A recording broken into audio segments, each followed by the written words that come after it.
오늘 말씀은 로마서 2장 17절에서 29절까지가 본문인데 제목에 있는 21절에서 22절까지 두 절만 먼저 봉독하겠습니다. 로마서 2장 21절, 22절을 보시겠습니다.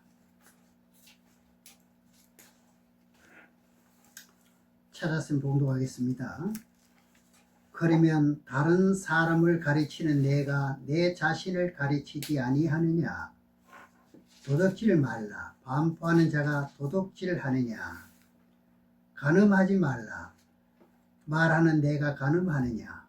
우상을 가증히 여기는 내가 신사의 물건을 도둑질하느냐? 오늘 제목의 말씀은 신사의 물건을 도둑질하느냐 하는 제목으로 말씀을 나누겠습니다. 제목은 좀 좋지 못하지요. 그래서 29절까지 이제 본문 말씀 전체의 뜻은요, 육적 율법에 관한 말씀을 하고 있으면서 바르게 하지 못하고 외식하는 자를 책망하면서요, 외식적으로 행했을 때 그것이 우리에게 어떤 책망이 도로고 그것이 우리에게 어떤 교훈을 말하는지 오늘 설명을 하고 있습니다. 그럼 이제 17절에서 말씀을 보면서 말씀을 보겠습니다. 본문 17절에 유대인이라 칭하는 내가 율법을 의지하며 하나님을 자랑하며 율법의 교훈을 받아 하나님의 뜻을 알고 지극히 선한 것을 좋게 여기며 내가 율법에 있는 지식과 진리의 규모를 가진 자로서 소경의 길을 인도하는 자요 어둠에 있는 자의 빛이요. 이 율법은 먼저 유대인들을 대상을 가지고 이제 우리에게 가르쳐주는 교훈입니다. 이 하나님의 율법을 맡아놓고도 참된 바른 길을 인도하지 못하고 자신도 양육하지 못하니까 결국은 소경의 길로 인도하는 자라 이렇게 말합니다. 오늘 제목의 말씀은요, 목자에게 상당한 그런 책임을 부여하는 것입니다. 여기서 초점을 잘 맞추면서 성경을 보셔야 됩니다. 소경의 길을 인도하니까 이 말씀이 율법을 맡았다 하면서 그리고 너는 빛이라고 자랑하면서 결국 이 사람들의 외식을 지적하는 거죠. 그래서 예수님께서 구약의 율법사들을 그 사복음에서 여러 가지로 책망하는 말씀이 많이 나오지요.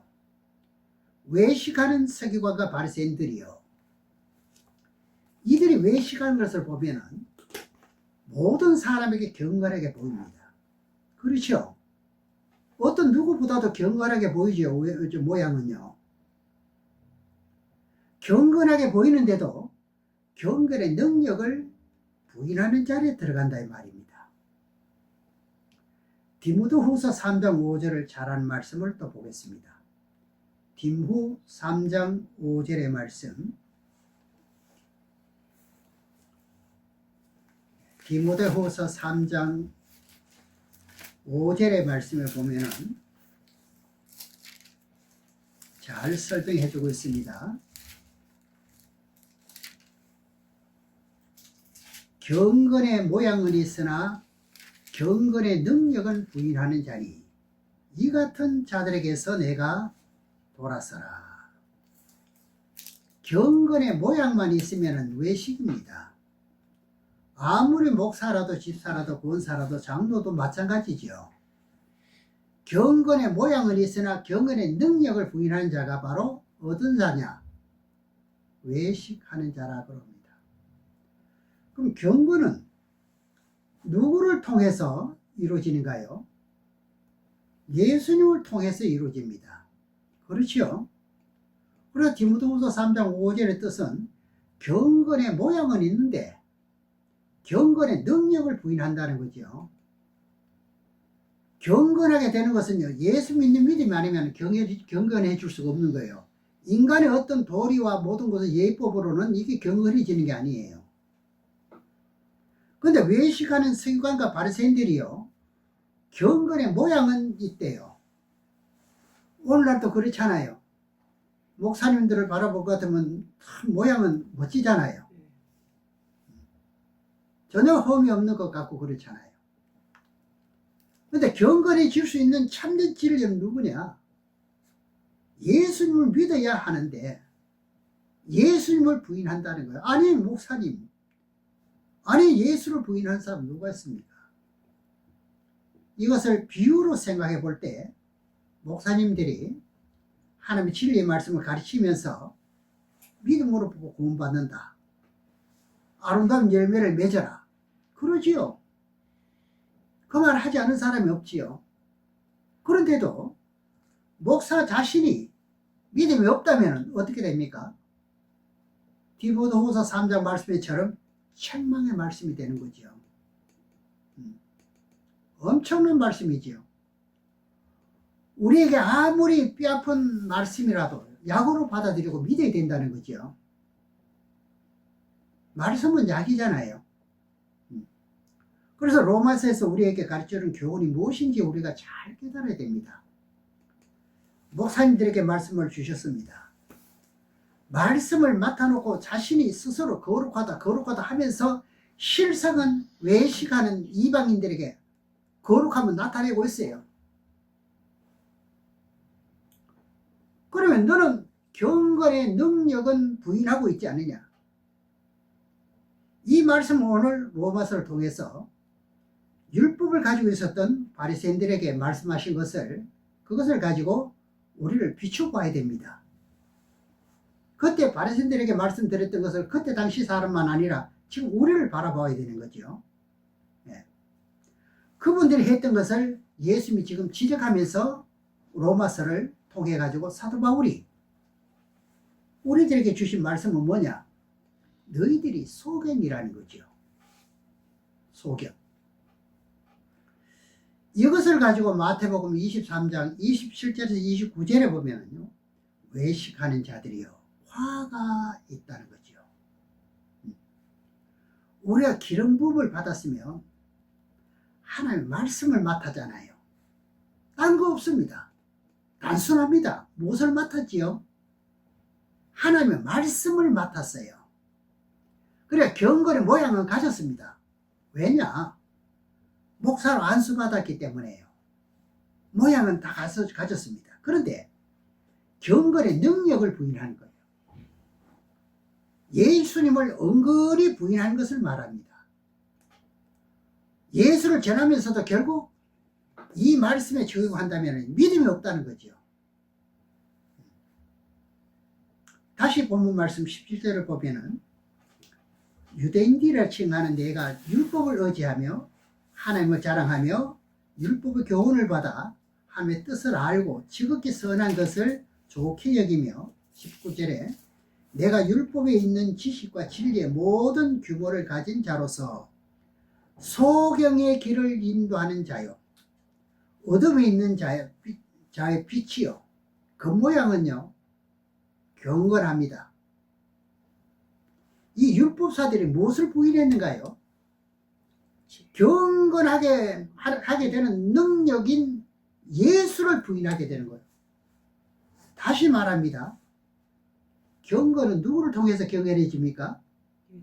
예수를 통해서 경건해지는데 이 당시 예수님께서 바리새인들을 책망할 때 이들이 어떻게 했습니까? 예수를 부인하잖아요. 그러니 경건의 모양은 있으나 경건의 능력을 부인하는 것을 다른 성경으로 찾아봄으로써 우리가 이해를 했습니다. 본문 이제 20절로 말씀 보겠습니다. 로마서 2장 20절 22절까지 보면 어리석은 자의 훈도요 어린아이의 선생이라고 스스로 믿으니 그러면 다른 사람을 가르치는 내가 내 자신을 가르치지 아니하느냐? 도둑질 말라 반포하는 내가 도둑질 하느냐? 간음하지 말라 하는 내가 간음하느냐? 우상을 가증히 여기는 내가 신사의 물건을 도둑질하느냐? 오늘 제목이죠. 너도 하나님의 말씀을 받아놓고 왜 어린아이 같이 자신도 가르치지 못하면서 남을 가르치려고 하느냐? 뭐냐? 신사의 물건을 뭐 했다는 거죠? 도둑질 했다는 거죠. 신사의 물건이 뭡니까? 신에게 바친 물건을 도둑질 했다는 거죠. 여기를 알면 우리 목사님들이 성도들이 바친 11조가 있습니다.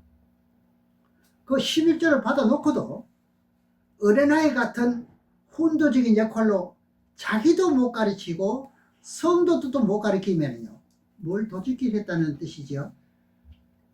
신사의 물건을 도둑질한 것이 된다는 이야기죠. 무슨 이야기입니다. 그것이 뭐냐? 11조를 성도들은 어떻게 했습니까? 믿음을 가지고 당연하게 바쳤는데 그것을 받아서 먹고 마신 것이 도둑질이라고 설명하고 있어요. 엄청난 일이죠. 참 이거 어떻게 하면 좋습니까? 이런 사실을. 성도들을 하나님의 진리의 말씀으로 바르게 이끌어 인도하지 못하고 천국으로 보내지 못하면요, 성도들이 바친 신사의 물건을 뭐 했다는 거죠? 도둑질 했다는 거죠.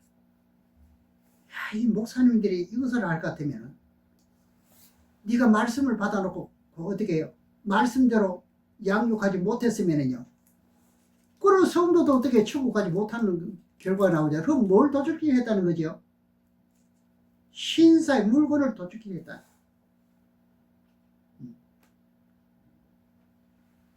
하나님께서 어떻게 하겠습니까? 도둑놈아. 그렇다면 11조를 도둑질하는 사람이 많을까요? 적을까요? 이렇게 놓고 보면 나는 보기에 적지 않다고 봅니다.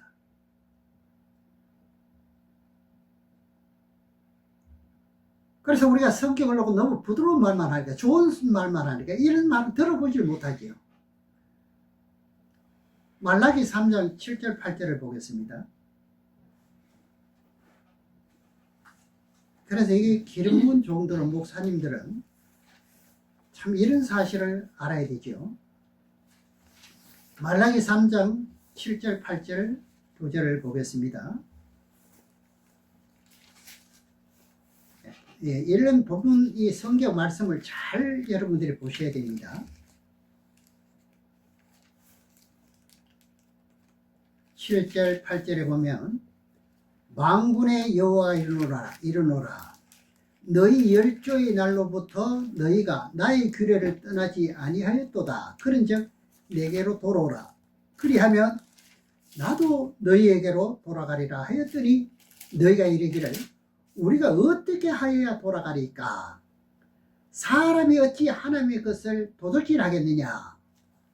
그러나 너희는 나의 것을 도둑질하고도 말하기를 우리가 어떻게 주의 것을 도둑질했나이까 하도다. 이럽니다. 이는 곧 뭐지요? 11조와 헌물이라고 말하지 않습니까? 감사 예물 드리는 것 모든가. 그럼 하나님에 바쳤던 것은 성물을 제사장이 받아 먹었는데도 성도들을 바르게 이끌지 못하면 11조를 어떻게 했습니까? 신사의 물건을 도둑질했다는 거죠. 저도 더럽습니다. 이 사도 바울은 이것을 잘 기록해 가지고 우리들이 지금 가르쳐 주고 있거든요. 이 사도 바울은 뭐라고 말했습니까? 내가 너희들에게 여기의 양식을 공급해 주고 있으니까 육의 것으로 거두는 것은 과다하겠느냐? 사도 바울은 어떻게 했습니까? 순수한 어떤 다른 것을 붙이지 않고 사심 없이 뭐만 가르쳤습니까? 하나님의 말씀만 가르쳤기 때문에 육의 것에서 받는 것을 과하게 하겠느냐 이 말이 당연하다 이거죠. 그럼 나는 11조를 받을 수 있다는 거지요. 그건 설명하지요. 어떤 사람은요, 사도 바울은 11조를 받을 만한 사람이, 받아 먹을 수 있는 사람이에요. 왜냐? 하나님의 공적인 말씀으로만 양육하고 있으니까요. 신의 말씀을 그대로 증거하고 있으니까요. 여러분들이 이런 말씀을 잘 알았으면 무엇을 깨달아야 됩니까? 야, 내가 11조를 받으려면 도둑놈이 안 되려면 어떻게 됩니까? 이런 말씀을 깨닫고 내가 바로 서야 한다는 거죠. 말씀을 순서에 따라서 1장에서부터 계속 말씀을 드리다 보니 이 말씀 드리지 않고 이런 말씀 감출 수 없어서 이대로 드립니다. 고린도전서 9장에 보겠습니다. 고린도전서 9장 11절에 12절에 봅니다.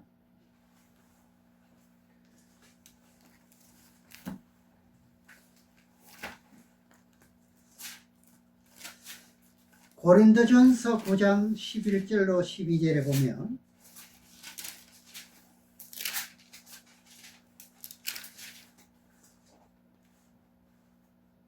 우리가 너희에게 신령한 것을 뿌렸은즉 우리는 무엇을 뿌려야 되죠? 신령한 것을 드려야 되는 거죠. 목자는 오늘 예배가 뭘로 이루어져야 되죠? 신령입니다. 여기에 사람의 자랑이 들어가고 누구 자랑이 들어갈 이유가 없는 거죠. 너희 육신의 것을 거두기로 과하다 하겠느냐? 다른 이들로 너희에게 이런 권을 가졌거든 하물며 우리일까 보냐. 그러나 우리가 이 권을 쓰지 하려고 범사에 참는 것은 그리스도의 복음에 아무 장애가 없게 하려 함이로다. 신령한 말씀을 뿌려서 양육이 되었으며 내가 11조를 받는 것은 하나님의 영 생명 말씀을 전했으니까 어떻습니까? 너희들이 바치는 것은 내가 받는 것이 부족한 게 아니다. 받을 수 있다. 이게 도둑놈이 아니라는 이야기죠. 다시 말하면 도둑놈이 안 되려고 하면 목사는 어떻게 해야 됩니까? 신령한 말씀이 딱 없습니다. 또 신령한 말씀이 아닐 것 같으면 성도들 구원받은 길은 없잖아요. 길은 외길에 한 길밖에 없어요. 그럼 로마서를 쓴 사람이 누굽니까? 바울이요. 사도 바울이 고린도전서도 바울이 썼습니다. 오늘 본문 말씀은 내가 신사의 물고를 도둑질한다. 너를 가르치지 못하느냐. 이렇게 기록된 말씀을 가지고 너 자신을 못 가르치느냐 이거죠. 누구를 보고 하는 말입니까? 나를 보고 하는 말입니다.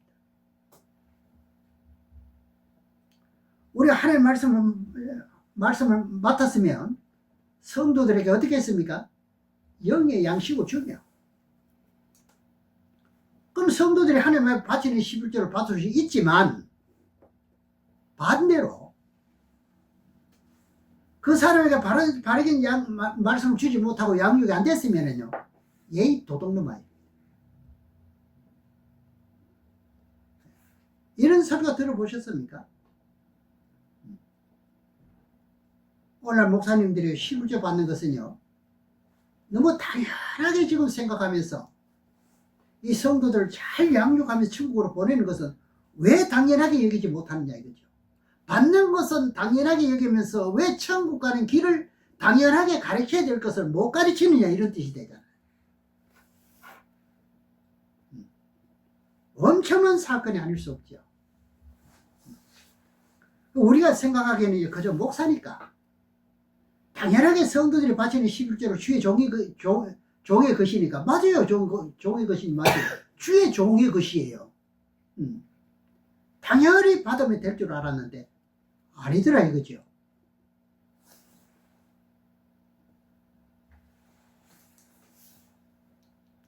이런 율법의 기준을 가지고 우리들에게 교훈하신 말씀을 통해 가지고 정확하게 이제 성경으로 진단해 놓고 보면 11조를 받아도 어떻게 됩니까? 영의 양식을 제대로 공급해 주지 못하고 갈급해서 이 바다 저 바다 헤매는 이 남에게 가서 양식을 구하려고 한다면 그 목사에게 어떻게 됩니까? 오늘 본문 로마서 2장 17절 이하에 있는 말씀에 걸리게 되는 거죠. 왜 양식이 없어 기근기갈입니까? 왜 이 바다 저 바다 다닙니까? 양식을 공급해 주지 못했다는 이야기죠. 오늘 제목대로 할 것 같으면 도덕을 알았다는 이야기죠. 어디를 가면은 하나님의 말씀을 받을까?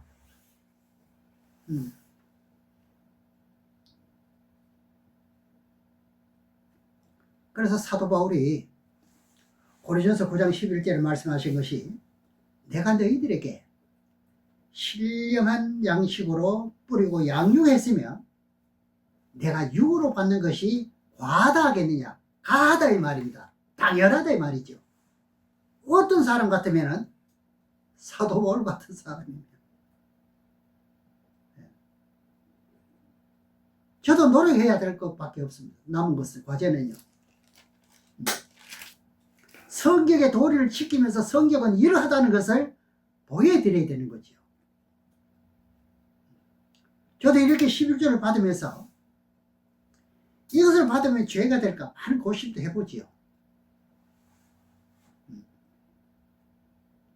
왜냐하면 11조를 제가 먹고 있기 때문에요. 나도 천국 가야 되잖아요. 천국 가더라도 어떻게 해요? 좋은 자리에 가고 싶은데 성경을 제대로 알아야 될 것 아니야 이거죠. 근데 신앙을 보면 신앙의 목표가 없어요. 천국 가면 어떤 자리에 가고 싶은지도 그 목적도 모릅니다 지금. 그저 유익하고 그저 세상이 잘 되는 것만 말한다면 문제가 되죠. 그냥 하나님의 말씀을 맡았다고 해서 성도 붙여질 것 같으면 11조 바쳐라. 그리고 그들이 11조 안 바치면 뭐라고 말했습니까? 도적이라고 이래 말이지요. 성도들 보고 도적이라고 했습니다. 그런 설교 많이 들었잖아요. 말라기 3장 7절 8절 오늘 봉독한 말씀처럼요. 사실상 그거는 누굴 보고 말하는 겁니까? 말씀을 맡은 자에게 말씀하고 있는 거예요. 기름 부음을 받은 목사님에게 해당된다 이 말입니다. 그래서 성경은 눈이 있어도 지금 보지 못하고 소경이 되어버렸다 이 말이죠. 지식의 열쇠를 가지고 가니까 이 말씀이 안 보이는 거죠. 그건 누가 보고 11장 52절에 나오잖아요. 우린 지식의 열쇠는 소용없어요. 세상 지식은요. 그러나 경건의 모양은 있습니다. 많이 배웠거든요. 목사 되기까지는요. 많이 배워야 목사 되잖아요. 학문을 다 해야 되니까. 그러니 어느 계통에서 정통 목사야. 총회장이야. 아유 얼마나 경건해 보입니까? 총회장님 만나는 사람마다 총회장 아주 경건해 보이지요.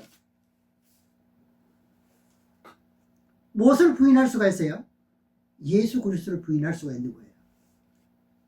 예수님이 뭘 원하시는지 모르는 거예요. 그 사람들도 예수를 전합니다. 근데 뭐가 있습니까? 믿음이 없는 거예요. 말씀 믿는 믿음이 있을 것 같으면 말씀에서 절대로 이탈될 수가 없는 거예요. 그럼 결과적으로 예수 그리스도를 부인하는 것이 되죠. 이 말씀을요, 무슨 말인지 이해하기가 어려울지도 모릅니다. 제가 이런 말씀을 했거든요. 어떤 목사님은 설교를 잘 하는데, 그러나 성경 아는 것은 아니다. 이라는 거 어떤 목사님이 저보고 하더라고요. 아니, 목사님 설교 잘할 것 같으면 성경 많이 아는 거 아닙니까? 이러면. 아닙니다. 말 잘하는 거하고 다릅니다. 한 달 피워놓고는, 봉독하고는 얼마나 말 잘합니까? 그 성경의 진리를 거기서 답을 찾아내서 말하면 진짜 설교 잘하는 게 맞지요? 그러나 아무리 웃기고 울려도 신금나는 말을 한다 할지라도 다른 말씀으로 그렇게 한다면 아니다 이 말이죠. 그건 부인하는 것이 되죠. 예수를 부인하는 것이 되어버리죠. 이게 바로 알아야 됩니다. 이 로마서를 율법을 다루는 것을 갈라디아서 골로새서 보면 아주 집중적으로 사도 바울이 설명하거든요. 그래서 갈라디아서 더 집중적으로 설명하고 있는데 사실을 알고 모르고 지은 죄 때문에 징계를 받는 모습을 보면 참 안타깝게 전부 다 이런 것에 잘못돼가지고 지금 징계를 받거든요.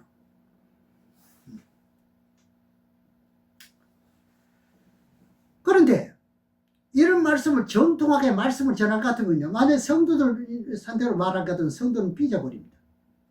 저 트러블죠. 여기 아니면 그 교회에 없나 이겁니다. 그러나 우리는요, 잘못된 것을 고치고 하나님 원하시는 바른 길을 갈 수 있도록 함께 노력해야 된다 이 말입니다. 다른 길이 없잖아요. 우리가 살려고 사는 거 아닙니까?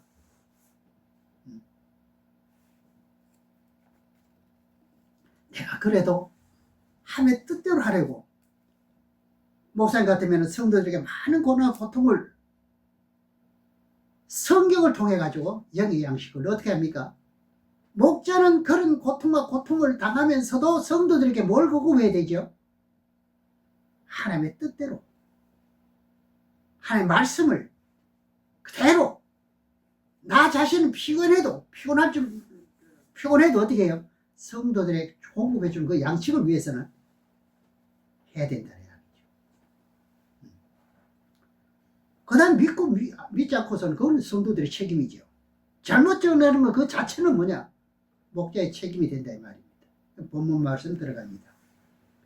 2장 23절로 25절까지 보겠습니다.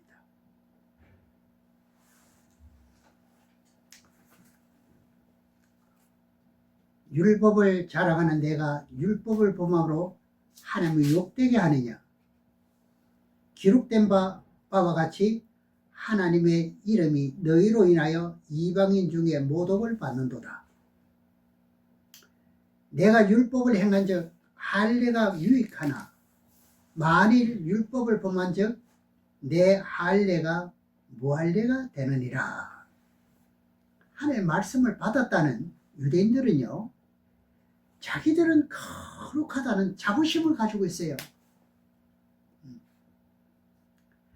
자기들이 가지고 있는 규례는요, 구약의 율법의 시대이기 때문에 누구든지 다 뭘 받아야 된다 그러죠? 세례를 받아야 된다는 것을 강조하죠. 그럼 할례를 그토록 주장한다면 율법을 다 지켜야 할 의무가 있는 거예요. 갈라디아서 5장에서 한번 보시겠습니다. 갈라디아서 5장 1절에서 3절의 말씀을 봅니다.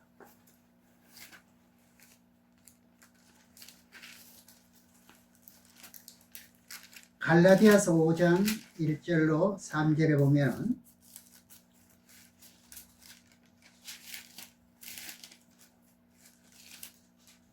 그리스도께서 우리로 자유케 하려고 자유를 주셨으니 그러므로 구색에 써서 다시는 종의 멍에를 매지 말라. 보라, 나 바울은 너에게 말하노니 너희가 만일 할례를 받으면 그리스도께서 너희에게 아무 유익이 없으리라. 내가 할례를 받은 각 사람에게 다시 증가하노니 그는 율법 전체를 행할 의무를 가진 자라. 여기 나오잖아요. 바리새인들은 할례를 많이 주장했거든요. 그것이 의인이 되는 표로 알았습니다.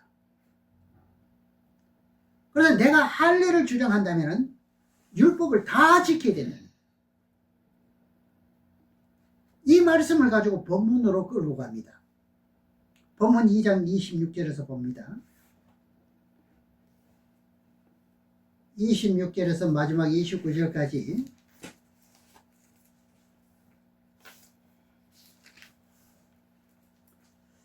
오늘 본문 29절까지 말씀을 보면서 다음에는 또 의인이 되는 그 뜻이 어떤 결과로서 의인이 되는가 하는 것을 또 다시 한번 2차로 말씀을 드리려고 합니다.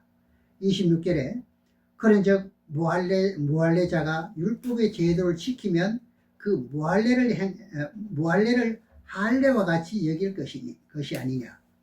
또한 본래 할례자가 율법을 온전히 지키면 의문과 할례를 가지고 율법을 범하는 너를 판단치 아니하겠느냐.